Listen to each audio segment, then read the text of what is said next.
2003, and before I left, I said, I'll be back. I want to make sure I come back, and this was a perfect opportunity. Of course, when you're governor of the great state of California, you can't just leave at any time because there's always some disaster, trust me. But the bottom line is now I had to come to the Middle East for a conference, for an international conference, and so I said to myself, that's the perfect time now to quickly jump over to Iraq and to visit our troops, and especially because I appreciate so much all the great work that you're doing. And also on top of that, when you think about it, that out of 1 soldiers, everyone out of 9 is from California. If it is a man and woman from California, so California is making unbelievable contributions in this war here or in Afghanistan. So I just want to tell you that the people of California and I as governor are tremendously proud of the great work that you're doing. So let's give them a big hand. Sometimes you may live in denial and only realize it when you go back home. But I know when you get to the first tour, and then to the second tour, and to the third tour, and all the trouble that causes, and how tough it is on families when you go back home. You know, your kids are growing up in the meantime. I know that when I go home and I see, you know, my kids complaining when I just spend a few days up in Sacramento, or when I used to be in a movie location, and they will be shooting somewhere 6th day, and I come home a month later, and there will be major complaints. Arnold, you're never home. I mean, what's the matter? The kids are growing up here. You're not even part of the kids growing up. Why did you get married? And you have all the complaints in the world. So I know exactly what this is all about. But let me tell you, but you get into all kinds of fights at home. You know, when there's tension, all of a sudden everything starts getting worse. Like the other day, I mean, think about that. The other day, I just got into an argument with my wife over vacation. I mean, think about that, over vacation. I wanted to go to Hawaii for Christmas. She wanted to go too. I mean, it's unbelievable. So that alone was a fight there for an hour.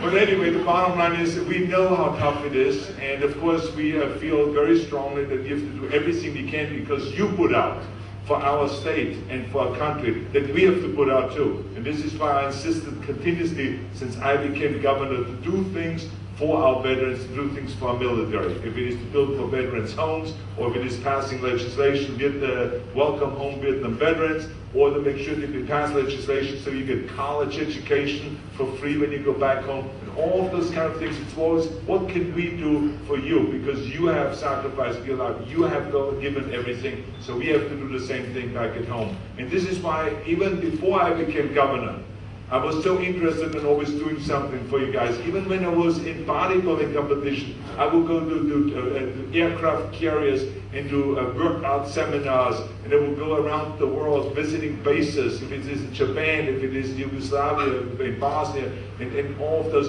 or if it's in Landstuhl in Germany. Wherever it is, I will go, and then also coming over here, I remember in 2003, I insisted that no one can see Terminator 3 before you guys see it over here. So I came to Kuwait and did a screening in Kuwait, and I came over to Iraq in 2003, and the press was really pissed off over this. Says, when do we see a screening of Terminator 3? I say, hold it. I said, first we got to go and give it to our troops over in Iraq. They deserve the first screening, and so we had this red carpet kind of a premiere over here and so on. So, but I think it brings me great joy, and I tell you why. When you're an immigrant, like myself, that has come from Austria. By the way, I was also in the army in Austria. I was a tank driver, but the worst tank driver. I drove my tank into the river one time. One time I broke through a wall. I mean, it was disastrous. I mean, after a year they said to me, just go and do your bodybuilding and leave. And so I leave the army. So that was a good one. But I mean, I had a great time. And I still have my M47 tank in Los Angeles because they finally gave it to me when I left. And now I drive it once a month over in Los Angeles. It's an American M47 tank which comes out of the Korean War. But in any case, the bottom line is that I wanted to always do something for you, to give something back. So to go around and do those kind of things is always a pleasure because as an immigrant, you know, there's no one that knows better than I do that America is the land of opportunity. And there's endless opportunities. If you just think about when I came over here, the dream about being a world champion in bodybuilding, They came to America and they started winning one world championship after the other because America had the best training gymnasiums, the best facilities, the best equipment, the best mentality for that, they had the greatest training partners and all this. And then when I was finished with bodybuilding and I wanted to go into show business, you can imagine of what a kind of an obstacle that was, because the first thing that everyone said was, hey, you're not going to make it to be a leading man in show business because you have an accent.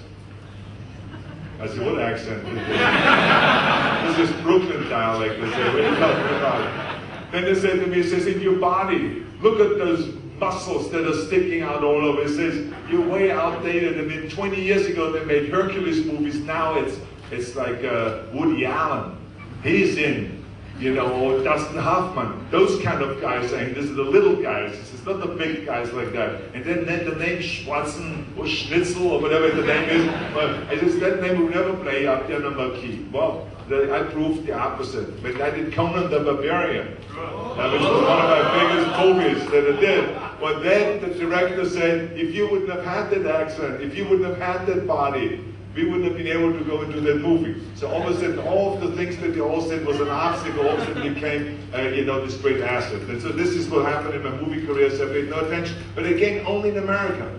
Only in America. And I made lots of money in America because of this, because it became the highest paid entertainer with $30 million for Terminator 3. Only in America. An Austrian farm boy can go that far. And the same is becoming governor of the great state of California, when everyone said it can't be done. You can't just walk in from show business and become governor. I said, of course we can. We can terminate Gray Davis, and I'm going to go in there. And that's exactly what we have done. And we've been governor of the great state of California. So, and all of those things are only because of America. But why is America the #1 country in the world? It's because for hundreds of years, men and women like you have defended this country, defended the freedom, the liberty, all of the things, the opportunities that is available in America is because for hundreds of years people like you have defended that and have kept that. And that's why a foreigner like myself can come from Austria to America and enjoy this kind of a great, great opportunity that is available there. And this most wonderful country, the greatest generosity and all this. So this is why as an immigrant, I appreciate more than anyone can ever appreciate what you're doing. I think that, I thank God every day that we have men and women like you, with the kind of courage, the kind of work that you're doing. And like I said, I know how tough it is to do this and to be here and to always be at that risk and so on. So I just want you to know there's one governor here that appreciates it more than anyone of what you do and the courage that you have. And I just wanted to come over here and spend a day here to just go around to as many people as possible. Many of you, yesterday was out there in a mess hall and it was going around taking hundreds of pictures, and we went to the gym at midnight, we went to a coffee place. It's just, you know, so I can reach out to as many of you as possible to say thank you, thank you, thank you for everything you're doing. Again, I promise you, I'll be back again. Thank you very much. Thank you.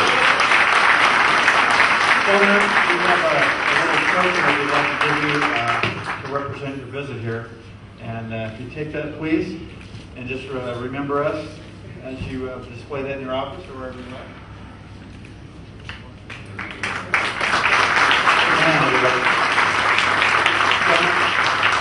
I just want to say thank you very much to General Courier for his great work. He, of course, worked for me in the office when I became governor, and he was one of the most loyal people that anyone can have.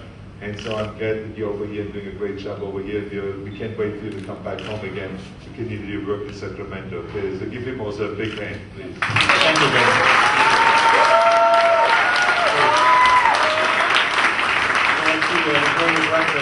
General Odierno talked to the governor last night. One of the things that he said that I thought was very profound was that you can have a lot of money, but a person's most valuable asset is their time.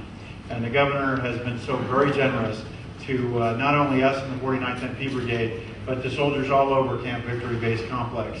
He's gone to the gymnasiums, he's gone to the chow halls and coffee shops, and stopped soldiers everywhere. One of my favorite moments that I'll remember was his mother-in-law, and he knocks on the phone booth and says, "Who are you talking to?" And he takes the phone and talks to the guy's mother-in-law. It was fabulous. Thank you very much.